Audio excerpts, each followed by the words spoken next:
essaala gye ŋŋenda omuwa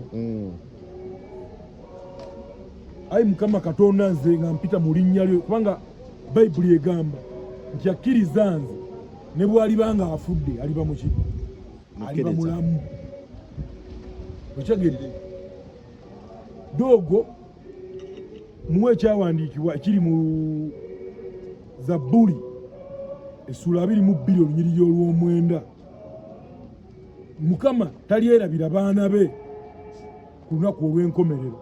Nsaba Mukama awe Doogo ekiwumulo eky'emirembe kuba Doogo abadde musajja mulungi. Ayi Mukama Katonda nga nsabira Doogo essaala eno esembayo, musabira Mukama omuwe ekiwumulo eky'emirembe, omusinkanye bamalayika abateekateeka eggulu bamuteeke mu kifo ky'okwesiima tulisinkana ku lunaku olw'oluvannyuma mu linnya lya Yesu Kristo Mukama waffe. Amiina.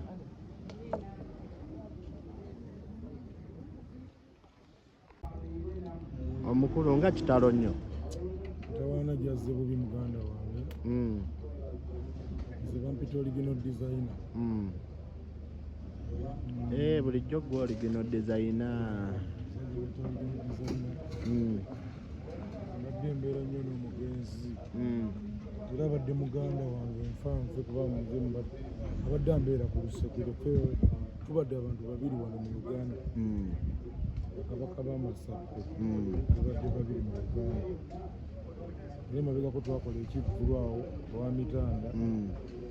Ano ne bajja ne batuwagira batusonda ssente ze ez'okumujjanjaba omutima. Naye Mukama kyamukisa mubi ti kalenda ye abadde yagikola kuggwako ku lunaku olwa Koseggulo. Muganda wange ono ndudde naye myaka mingi. Yazaalibwa Masaka yazaalibwa Busoga. Era ndudde naye ebbanga ddene. So kyamukisa mubi nti Mukama tasobodde mmusuusa naye Katonda tagera kibi. Katonda buli kyakola okiyita kirungi.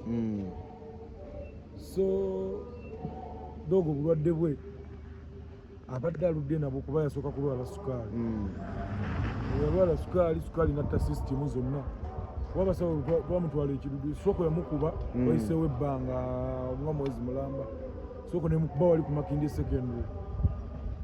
Kati omwezi mulamba abadde takyayogera. Okuva lwe yamukuba abadde takyayogera.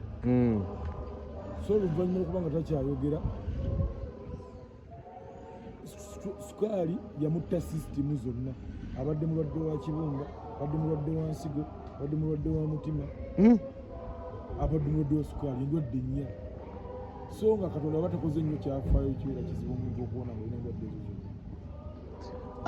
Original designer, amawulire g'okufa kwe gwe gakutuuseeko ssaawa mmeka? Amawulire g'okufa kwa Doogo gantuuseeko ssaawa 6 ez'ekiro. Nabadde nva waliwo kyali wange bamuyita Ajaluuna Mubiru.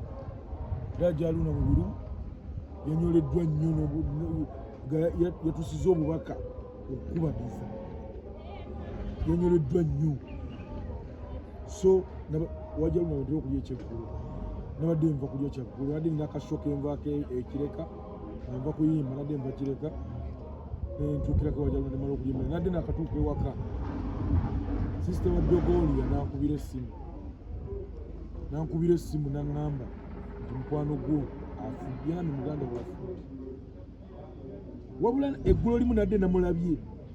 Naye nange ng'omutima si mumativu kuba nti Doogo ekitaba nnyo ki Mukama ayinza omutwa kuba ng'eriiso gy'olikola bwoti gy'olizza giridde gy'olikola gamba atufiiridde nnyo mu ngalo. Kyamukisa mubi nti Mukama tasobodde mmusuusa. Naye nsaba Mukama amusonyiwe byamusobako era n'omwoyo gwe Mukama aguwe ekiwummulo eky'emirembe. Moment kizza otagenda mwerabirako n'ogamba waliwo eno moment bweti ne bweti. Moment zesigenda mwerabirako. Doogo abadde musajja nga omutwe gwe gukola nnyo. Abadde musoga naye badde ndwawo okulaba omusoga akola ennyo bw'ati. Obwongo bwe bubadde bukola bweyinza obutamuyita musoga. Kubanga Doogo ye muntu abadde aluka mission paka nga mugigusizza nga ya ssente. Mbadde n'omusajja oyo okumala ebbanga okitegeera ebbanga ddene kubanga Dogo alina sakula nyingi nnyo zayigiriza abantu Dogo mubadde nga musowaganyemu abadde tanyinga okitegeera tubadde abantu basatu nga tukola combination yaffe ono omwami gwendi naye bamuyita designer Kenya ono gwolabo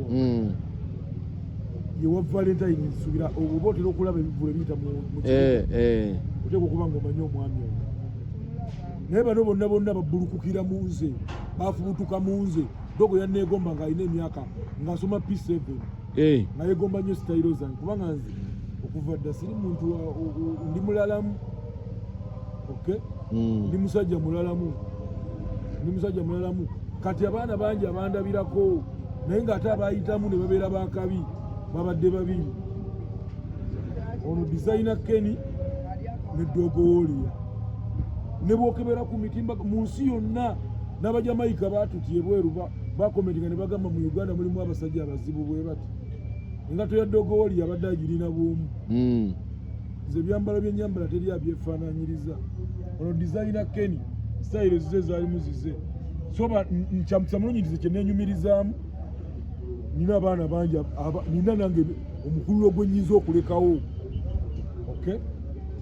ndine bwe mba nkya Mukama nzigyewo ate nina nabate balina abagenda okubalabirako tulina combination gye twateekawo e Uganda ngera terivaawo okitegedde tuli bantu banjawulo so nsaba Mukama Dogo amuwe ekibuli ekyemirembe naffe atuwangaaze tubeerewo designer kati essappe ligenda kweyongera maaso koze obadde olikola nnyo ne Dogo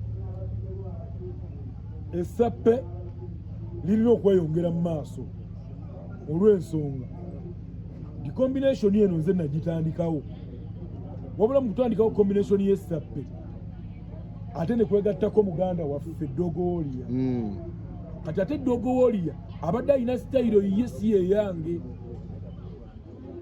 nti Dogo Warrior tasobola kuzzika mu kifo ky'abaddemu nga twogedde amazima Dogo Warrior tasobola kuzzika mu kifo ky'abaddemu nti sitayiro zibadde zizze nga yalina sitayiro ze zakuba essappe mu sitayiro ye nange nga nina bwenkuba essappe kuba nze sitayiro ezange ze natandikawo kati emyaka 20 tezikyuka omuntu ne bwagenda e Bulaaya n'amalayo emyaka 10 bw'akoma original designer musanga sitayiro ze yamulekamu n'okweyongerako ne bw'aba ali bweru eyo ankebera ku mitimbagano n'andaba n'agamba original designer emyaka gye mmaze nga mulaba yalemera mu sitayiro ze so waliwo abaana bangi abagezaako okuba nti bayingira sitayiro zaffe naye zaffe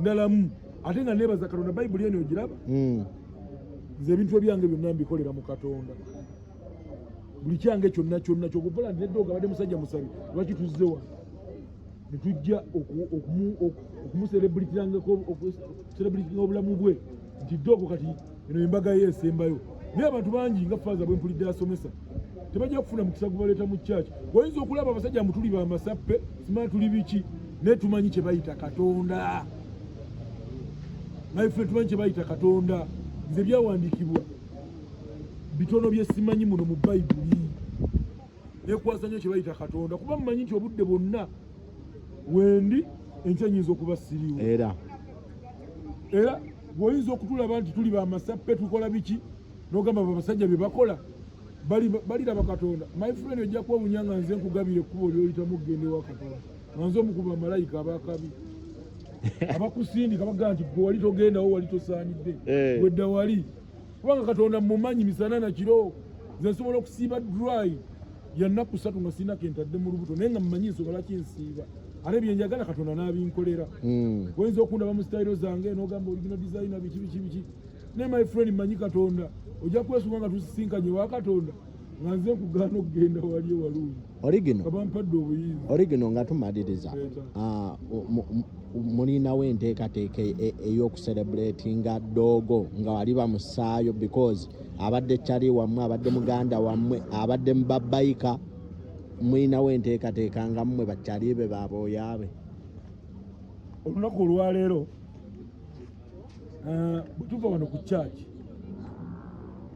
twasabye dda security obuyinza bwonna twabufunye tugenda kuyisa muganda waffe okumukolera embaga esembayo yakabi kubanga ffe nga bw'otulaba mukama wange buli we tutambula ne tuyimirira tukuŋŋaanya abantu ekyo kituluddeko okumala emyaka 2 ne bwe mba mbadde ntambulidde ku booda ne ntuuka ewantu ne nvaako nga nina byengula ngenda okuvawo ndekawo abakuŋŋaanye nti ekyo tekisangika n'abayimbi abakabi abatusinga tebakisobola kati tubadde ffe tuyingira mu kibuga Kampala ne tukireka nga tukisasamadde eyo sitayiro buli omu ajagala naye tagisobola so bwe tuva wano olwaleero doko nga bwe twali tuyita mu site abantu ne batwagala ne batukubira emiziira ne batukubira enduulu kyonna kisabye tugenda kutambuza maiti bwe tuva wano egenda kuyita wali ku kisawa ya kwi tuyingire mu kibuga tuyite Nakasero tuyite mu Kiyembe tuguke tugende ku Lumu Street tumwetolooza ekibuga n'enguudo ezimu nga betunabasukire bwena betuwadde tumulaga abantu nti yembaga yekola ki esembayo embaga yesembayo so ekyo nze nakiyimiriddemu ng'original designer kubanga nkikkirizibwa okukikola era nakkiriziddwa nga nze original designer. Akaterekeka kino ekyambalo bakiyita bati wabula kyali wange olina ebibuuzo oli wajjanga teyeetegese omusuula mu ntamu naye kino ekyambalo bakiyita Jamaican style okitegedde bakiyitani Jamaican style nti bali abasajja ba Benimani oba babawulirako bali abazibu ba Tupac ba Snoop Doggy wonna wooyita ba Buju Banton bwe kasita otuuka ku ekyo kikubo kye nagambye ba Buju Banton okitegeera nti nze ebbanga lyemmaze mu bwa original designer n'Abajamaika bantya bampa respect okitegeera kuba nina kyali wange abeera Jamaica bamuyita Tony naye yaŋŋamba bankebera ku mitimbagana n'abakyalibe ababeereyo naŋŋamba original designer erinnya lyo teriri wano wokka byatambula dda abasajja bagamba nti oba olituukako dye bali tebamanyi nti mu Uganda mulimu abasajja abazibu ne mbagamba nze siŋŋanibwa eno mu ghetto zange Badman from Kibuye don't come watcha nze mbeera Kibuye Makindye naye n'Abajamaika bakkiriza ne bagamba nti abasajja gye bali kati ate balaba Dogowoliya kuba twalina bato ewa mitanda ng'omusajja yaddira eryato erivuba n'alikolamu engatto teriimu mu Uganda kati abo abasajja batulaba nga tuli combination nga tugamba ani asinga essappe okitegeera ne tukola bato eyo naye Mukama kye yatukolera ekyamaanyi yatumanyisa abantu kuba muganda ngenze ffe ne betuva tukoze ebivvu ne twetoloola tukubye Uganda ne Uganda tugitambudde my friend tufulumyemukko ne mu Uganda ne tukubako ebitundu ebyetolodde Uganda kuba twakubako e Tanzania tukubako egundi bayitayo Kisumu e Kenya eyo ne tukuba ne Rwanda okitegeera tukubye ebitundu twetolodde naye nga abantu bamanyi erinnya lyaffe balimanyi era ekyo nkyebaliza Mukama nti erinnya lyaffe tugezezaako likola tetuli bayimbi bakabinyo ti music waffe avuga nnyo naye ate tulina system gye twekuumirako nti bw'oyinza okuba olina yiiti ng'oli muyimbi wakabe olina yiiti ate nze nekkuba akavvulu oba okitegedde mwana wamaama toyinza okuba oli wakabi okuba akayimba kakuba Kampala simanya kagira kati ate nze nenkusalako busazi just nenkuutula